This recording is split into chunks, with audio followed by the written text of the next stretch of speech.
Release ஆனாலும் படம்னா படம் வேறு மாதிரியான படம் அப்படின்னு சொன்னால் அது கில்லி தான் சொல்லுவேன்.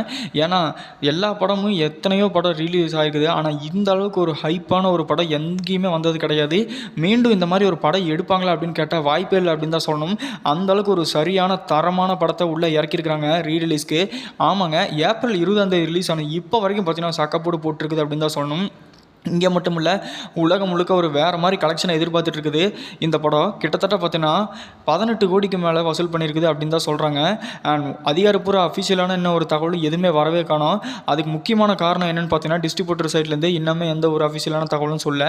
அண்ட் இன்னொரு முக்கியமான விஷயம் என்னென்னு பார்த்தீங்கன்னா, நாம் தளபதி சந்திச்சு மாலையெல்லாம் போட்டு இந்த மாதிரி வருஷத்துக்கு ஒரு படமாவது பண்ணுங்கள், இல்லைன்னா ஒன்றுமே பண்ண முடியாது, ஃபேன்ஸ் எல்லாம் எதிர்பார்த்துருக்குறாங்க, இந்த படம் வைப் தந்த மாதிரி நீங்கள் என்ன வரிசையாக ஒவ்வொரு படம், அதாவது வருஷத்துக்கு ஒரு படமாக நீங்கள் தந்தீங்கன்னா தான் நல்லாயிருக்கும் அப்படிங்கிற மாதிரி பேச்சுவார்த்தை போயிட்டு இருக்குது. அண்ட் இதெல்லாம் விட ஒரு குட் நியூஸ் என்னென்னா, இந்த கில்லி படத்தையே மறுபடியும் ஒரு மாதத்துக்கு எக்ஸ்டெண்ட் பண்ண சொல்லிக்கிற மாதிரி கோரிக்கை வச்சுக்கிறாங்க ரசிகர்கள் எல்லாருமே.